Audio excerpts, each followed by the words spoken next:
ಸ್ನೇಹಿತರೆ ನಮಸ್ಕಾರ. ರಾಜ್ಯದಲ್ಲಿ ಈಗಾಗಲೇ ರಾಜಕೀಯ ಬೇರೆ ಬೇರೆ ರೀತಿಯಲ್ಲಿ ಗರಿಗೆದರ್ತಾ ಇದೆ. ಯಾಕೆಂತ ಹೇಳಿದ್ರೆ ಇತ್ತೀಚೆಗೆ ನಡೆದಂತಹ ಬೈ ಎಲೆಕ್ಷನ್, 2 ಕ್ಷೇತ್ರದ ಬೈ ಎಲೆಕ್ಷನ್, ಎರಡರಲ್ಲಿ ಒಂದು ಕಾಂಗ್ರೆಸ್ ಗೆಲ್ಲಬಹುದು, ಒಂದು BJP ಗೆಲ್ಲಬಹುದು ಅನ್ನುವಂಥ ಲೆಕ್ಕಾಚಾರ ಇದೆ. ಆದರೆ ಎಲ್ಲೋ ಒಂದು ಕಡೆ BJPಗೆ ಗೆಲುವಾದರೆ ಅಥವಾ ಸೋಲಾದರೆ 2 ಕ್ಷೇತ್ರಗಳಲ್ಲಿ ಬೇರೆದೇ ರೀತಿಯಾದಂಥ ಲೆಕ್ಕಾಚಾರಗಳು ಕೂಡ ನಡೀತಾ ಇದ್ದಾವೆ. ಈ ಬೈ ಎಲೆಕ್ಷನನ್ನು ಈಗಾಗಲೇ ಈ ಬೈ ಎಲೆಕ್ಷನ್ ಮಾಸ್ಟರ್ ಪೀಸ್ ಆಗಿರುವಂತಹ ವಿಜೇಂದ್ರ ಅವರ ಸಾರಥ್ಯದಲ್ಲೇ ನಡೆಸಿದರೂ ಕೂಡ BJP ಈಗ ಈ ಫಲಿತಾಂಶದ ನಂತರ ಎಲ್ಲ ಒಂದು ಕಡೆ ರಾಜ್ಯಾಧ್ಯಕ್ಷ ಸ್ಥಾನದ ಬದಲಾವಣೆಯ ಬಗ್ಗೆ ಚರ್ಚೆಗಳು ನಡೀತವೆ ಅನ್ನುವಂಥದ್ರ ಬಗ್ಗೆ ಮಾತುಕತೆಗಳು ಕೂಡ ಆಗ್ತಿದ್ದಾವೆ.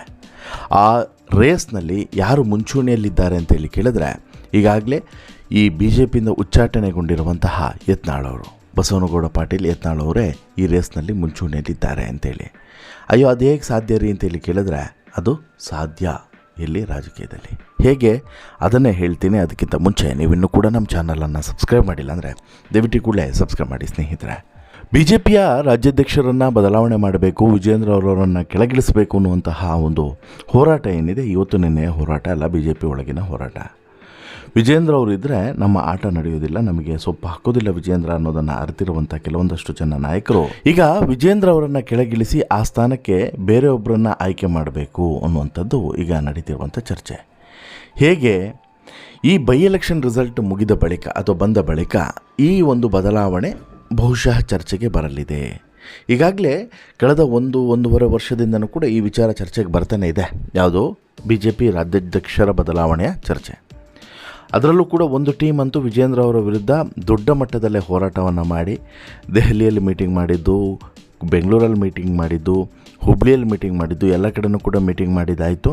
ವಿಜೇಂದ್ರ ಅವರನ್ನು ಕೆಳಗಿಳಿಸೋಕ್ಕಂತೂ ಆಗಲಿಲ್ಲ, ಈ ದೊಡ್ಡ ಟೀಮ್ಗೆ ಆಗಲೇ ಇಲ್ಲ. ಬಟ್ ಆದರೆ ಈಗ ಒನ್ಸ್ ಅಗೈನ್ ಈ ಚುನಾವಣೆಯ ಬೈ ಎಲೆಕ್ಷನ್ನ ರಿಸಲ್ಟ್ ಹೊರಗಡೆ ಬಂದ ಬಳಿಕ ಇದ್ರ ಬಗ್ಗೆ ಚರ್ಚೆಗಳು ನಡೀಬಹುದು ಅನ್ನೋದ್ರ ಬಗ್ಗೆ ಮಾತುಗಳು ಕೇಳಿ ಬರ್ತಾ ಇದ್ದಾವೆ. ಹಾಗೆಯೇ ಮತ್ತೊಂದು ಅಚ್ಚರಿಯೂ ಕೂಡ ನಡೀತದೆ ಆ ಸಂದರ್ಭದಲ್ಲಿ. ಅದೇನು ಅಂತ ಹೇಳಿದ್ರೆ ಈ ಯತ್ನಾಳ್ ಅವರನ್ನು ಮರಳಿ ಕರೆತರುವಂಥದ್ದು. ಯತ್ನಾಳ್ ಅವರನ್ನು ಈಗಾಗಲೇ BJPಯಿಂದ ಉಚ್ಚಾಟನೆ ಮಾಡಿದಾರಲ್ಲ, ವಾಪಸ್ಸು ಸೇರಿಸ್ಕೊಂಡು ಅವರನ್ನು ರಾಜ್ಯಾಧ್ಯಕ್ಷರನ್ನಾಗಿ ಮಾಡುವಂತಹ ಆಲೋಚನೆಯಲ್ಲಿ ಏನಾದರೂ BJP ಇದೆಯಾ ಅನ್ನುವಂಥದ್ದು ಈಗಿರುವಂಥ ಪ್ರಶ್ನೆ. ಯಾಕೆ ಇಂಥದ್ದೊಂದು ಪ್ರಶ್ನೆ ಬಂತು ಅಂಥೇಳಿ ನಿಮಗೂ ಕೂಡ ಈಗ ಅನುಮಾನಗಳು ಮೂಡ್ತಾ ಇರ್ಬೋದು. ಹೌದು, ಇತ್ತೀಚೆಗೆ ನಡೀತಿರುವಂತಹ ಬೆಳವಣಿಗೆಗಳು, ಜೊತೆಗೆ ಇತ್ತೀಚೆಗೆ ಯತ್ನಾಳ್ ತೊಡಗಿಕೊಂಡಂತಹ ಪಕ್ಷ ಸಂಘಟನೆ ಆಗಿರ್ಬೋದು ಅಥವಾ ಚುನಾವಣಾ ಪ್ರಚಾರ ಆಗಿರ್ಬೋದು, ಇದರಲ್ಲಿ ತೊಡಗಿಕೊಂಡಂಥ ರೀತಿಗಳಾಗಿರ್ಬೋದು, ಇವೆಲ್ಲವೂ ಕೂಡ ಎಲ್ಲೋ ಒಂದು ಕಡೆ ಯತ್ನಾಳ್ ಅವರನ್ನು ಕೈ ಬಿಡುವುದಿಲ್ಲ BJP ಅನ್ನೋದು ಸ್ಪಷ್ಟವಾಗಿ ಸಾರದಂತಿದೆ.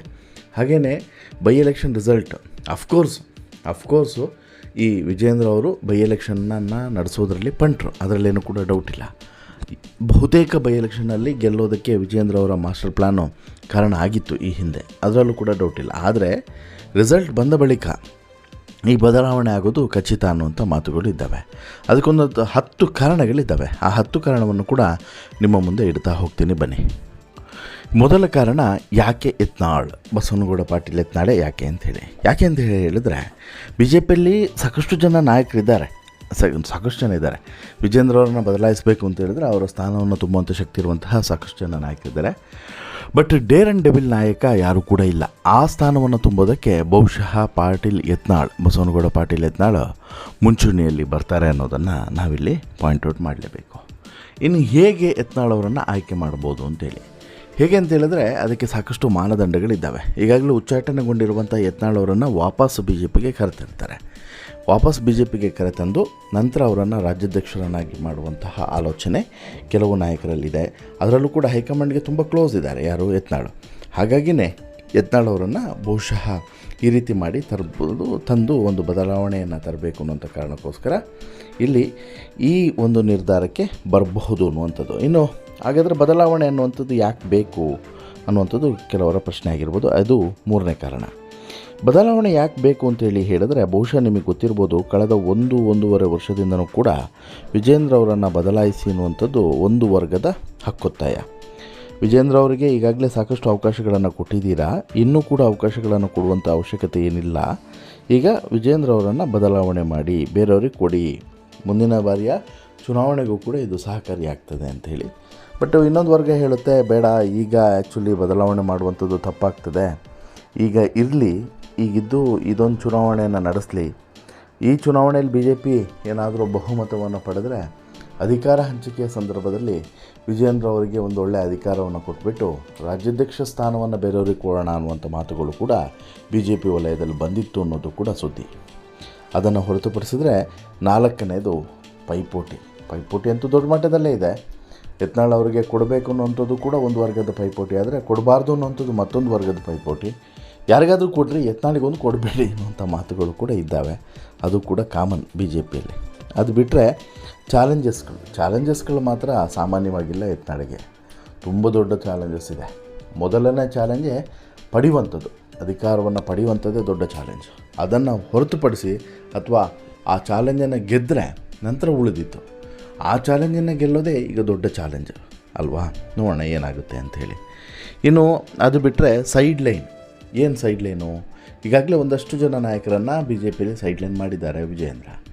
ಆ ಎಲ್ಲ ನಾಯಕರು ಸೈಡ್ಲೈನ್ ಆದಂತಹ ಅಷ್ಟು ಜನ ನಾಯಕರು ಒಗ್ಗಟ್ಟಾಗಿ ಯತ್ನಾಳ್ಗೆ ಬೆಂಬಲವನ್ನು ಕೊಡ್ತಾ ಇರುವಂಥದ್ದು ಒಂದು ಪ್ಲಸ್. ಆದರೆ ಮತ್ತೊಂದು ಕಡೆ ಮೈನಸ್ ಕೂಡ ಹೌದು. ಯಾಕಂತ ಹೇಳಿದ್ರೆ ಒಗ್ಗಟ್ಟಿನ ಕೊರತೆ ಇದೆ. ಯತ್ನಾಳ್ ಅವರು ರಾಜ್ಯಾಧ್ಯಕ್ಷ ಆಗುವಂಥದ್ದು ಎಲ್ರಿಗೂ ಕೂಡ ಇಷ್ಟ ಇಲ್ಲ ಅನ್ನೋದು ಕೂಡ ಮುಖ್ಯ ಆಗ್ತದೆ. ಹಾಗಾಗಿ ಸೈಡ್ಲೈನ್ ಮಾಡ್ತಾರೇನೋ ಅನ್ನುವಂಥ ಆತಂಕ ಕೂಡ ಇದೆ. ಇದನ್ನು ಹೊರತುಪಡಿಸಿದ್ರೆ ಟಾರ್ಗೆಟ್ ಅಂದರೆ ಯತ್ನಾಳ್ ಒಂದು ವೇಳೆ ರಾಜ್ಯಾಧ್ಯಕ್ಷ ಆದರು ಅಂತ ಹೇಳಿದ್ರೆ ಒಂದಷ್ಟು ಜನನ ಟಾರ್ಗೆಟ್ ಮಾಡ್ತಾರೆ ಅನ್ನುವಂಥ ಮಾತುಗಳು ಕೂಡ ಇದ್ದಾವೆ. ಅದು ಹೌದು, ಯತ್ನಾಳ್ ಸುಮ್ಮನೆ ಕೂರುವಂಥ ಮನುಷ್ಯ ಅಲ್ವೇ ಅಲ್ಲ. ಈಗಾಗಲೇ ಸಾಕಷ್ಟು ಜನರ ವಿರುದ್ಧ ಅವರು ಬೆಂಕಿ ಉಂಡೆಯನ್ನು ಉಗುಳ್ತಾನೆ ಬಂದಿದ್ದಾರೆ. ಈಗ ಒಂದು ವೇಳೆ ರಾಜ್ಯಾಧ್ಯಕ್ಷರನ್ನಾಗಿ ಮಾಡಿದ್ರು ಅಂತ ಹೇಳಿದ್ರೆ ಮತ್ತೊಂದಷ್ಟು ಟಾರ್ಗೆಟ್ಗಳನ್ನು ಅವರು ಮಾಡೋದಂತೂ ಫಿಕ್ಸು, ಅದರಲ್ಲೇನು ಕೂಡ ಡೌಟ್ ಇಲ್ಲ. ಹಾಗೆಯೇ ಯತ್ನಾಳ್ ಕೂಡ ಟಾರ್ಗೆಟ್ ಆಗೋದ್ರಲ್ಲೂ ಕೂಡ ಡೌಟ್ ಇಲ್ಲ. ಅಂದರೆ ಅಲ್ಲೂ ಕೂಡ ರಿಟರ್ನ್ ಇದ್ದೇ ಇರ್ತದೆ. ಇನ್ನು CM ರೇಸ್ದು ಅಂದರೆ ನಾನು ಆಗಲೇ ಹೇಳ್ದಲ್ಲ, ಒಂದು ವೇಳೆ ಈಗ BJP ಅಧಿಕಾರಕ್ಕೆ ಬಂತು ಅಂತ ಹೇಳಿದ್ರೆ CM ರೇಸ್ನಲ್ಲಿ ಸಾಕಷ್ಟು ಜನ ನಾಯಕರಿದ್ದಾರೆ. ಅಲ್ಲಿಗೂ ಕೂಡ ಯತ್ನಾಳ್ ಹೆಸರು ಬರಬಹುದು. ಹಾಗೆಯೇ BJPಯಲ್ಲಿ ಈಗ ಯಡಿಯೂರಪ್ಪನವರು ಆಲ್ಮೋಸ್ಟ್ ಅಲ್ಲಿ ವಯಸ್ಸಾಗಿದೆ, ಸೊ ದಟ್ ಅವರು CM ಆಕಾಂಕ್ಷಿ ಆಗಿರಲಿಕ್ಕಿಲ್ಲ. ಆಮೇಲೆ ಈ ಹಿಂದೆ ಬೇರೆಯವ್ರನ್ನೇನು CM ಆಗಿ ನೋಡಿದ್ದಾರೆ. ಅದೆಲ್ಲದೂ ಕೂಡ ನೋಡಿದ್ರೆ ಬಹುಶಃ ವಿಜಯೇಂದ್ರ ಅವರಿಗೆ ಏನಾದರೂ CM ಸ್ಥಾನವನ್ನು ಕೊಟ್ಬಿಟ್ರೆ ಅದು ಮತ್ತೊಂದು ರೀತಿಯಲ್ಲಿ ಸಂಚಲನಕ್ಕೂ ಕೂಡ ಕಾರಣ ಆಗ್ಬೋದು. ಬಟ್ ಅದ್ರ ಬಗ್ಗೆ ಇನ್ನೂ ಕೂಡ ಕ್ಲಾರಿಟಿ ಇಲ್ಲ, ಅದಷ್ಟು ಈಸಿನೂ ಕೂಡ ಅಲ್ಲ. ಇನ್ನು ವಿರೋಧ ಅಂತೂ 100% ಇದೆ, ಎಲ್ರಿಗೂ ಕೂಡ ಇದೆ ವಿರೋಧ. ಎಲ್ಲಿ ವಿಜಯೇಂದ್ರ ಅವರಿಗೆ ವಿರೋಧ ಇದೆಯೋ ಅಷ್ಟೇ ವಿರೋಧ ಈ ಯತ್ನಾಳ್ಗೂ ಕೂಡ ಇದೆ. ಅಂದರೆ ಬಾಯಿಗೆ ಬಂದಂಗೆ ಮಾತನಾಡ್ತಾನೆ, ನಾಲ್ಗೆ ಮೇಲೆ ಕಂಟ್ರೋಲ್ ಇಲ್ಲ ಅನ್ನುವಂಥದ್ದು ಅದೇ ಇವರ ವೀಕ್ನೆಸ್ ಕೂಡ. ನಾಲ್ಗೆ ಮೇಲೆ ಕಂಟ್ರೋಲ್ ಇಲ್ಲ ಅನ್ನುವಂಥದ್ದೇ ವೀಕ್ನೆಸ್ಸು. ಅದು ಎಲ್ಲ ಕಾರಣಗಳಿಂದ ಕೂಡ ಅದಕ್ಕೂ ಕೂಡ ವಿರೋಧವನ್ನು ವ್ಯಕ್ತಪಡಿಸೋರು ಇದ್ದಾರೆ. ಹಾಗಾಗಿ ಒಂದಂತೂ ಸ್ಪಷ್ಟ ಸ್ನೇಹಿತರೆ, ಇಲ್ಲಿ ಯತ್ನಾಳಿಗೆ ಅಧಿಕಾರವನ್ನು ರಾಜ್ಯಾಧ್ಯಕ್ಷ ಸ್ಥಾನವನ್ನು ಕೊಡೋ ದೊಡ್ಡ ವಿಚಾರ ಅಲ್ಲ. ಕೊಟ್ಟ ನಂತರ ಅದನ್ನು ಹೇಗೆ ನಿಭಾಯಿಸ್ತಾರೆ, ಕೊಟ್ಟಂತಹ ಜವಾಬ್ದಾರಿಯನ್ನು ಹೇಗೆ ನಿಭಾಯಿಸ್ತಾರೆ ಅನ್ನೋಂಥದ್ದು ಅತ್ಯಂತ ಮುಖ್ಯ ಆಗ್ತದೆ.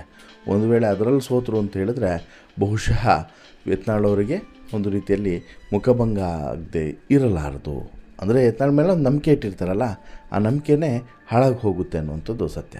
ವಾಟೆವರ್ ಇಲ್ಲಿವರೆಗೆ ನಡೆದಂತಹ ಬೆಳವಣಿಗೆಗಳು, ಇನ್ನು ಮುಂದೆ ನಡೀಬಹುದಾದಂಥ ಬೆಳವಣಿಗೆಗಳು ಬೇರೆ ಬೇರೆ ರೀತಿಯಾದಂಥ ಲೆಕ್ಕಾಚಾರವನ್ನು ಸೂಚಿಸ್ತಿದ್ರೂ ಕೂಡ ರಾಜ್ಯಾಧ್ಯಕ್ಷರ ಸ್ಥಾನಕ್ಕೆ ವಿಜಯೇಂದ್ರ ಅವರನ್ನು ಕೆಳಗಿಳಿಸಿ ಯತ್ನಾಳ್ ಅವರನ್ನು ಆಯ್ಕೆ ಮಾಡಬಹುದು ಅಂತೇಳಿ ನಿಮಗೂ ಕೂಡ ಅನಿಸುತ್ತಾ?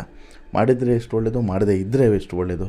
ನಿಮ್ಮ ಅಭಿಪ್ರಾಯವನ್ನು ಕಮೆಂಟ್ ಮಾಡಿ ತಿಳಿಸಿ. ಜೊತೆಗೆ ಈ ಸ್ಟೋರಿ ಇಷ್ಟ ಆಯಿತು ಅಂತ ಹೇಳಿದ್ರೆ ಲೈಕ್ ಮಾಡಿ, ಶೇರ್ ಮಾಡಿ, ಚಾನಲ್ಗೆ ಸಬ್ಸ್ಕ್ರೈಬ್ ಆಗೋದನ್ನು ಮರಿಬೇಡಿ. ಧನ್ಯವಾದ.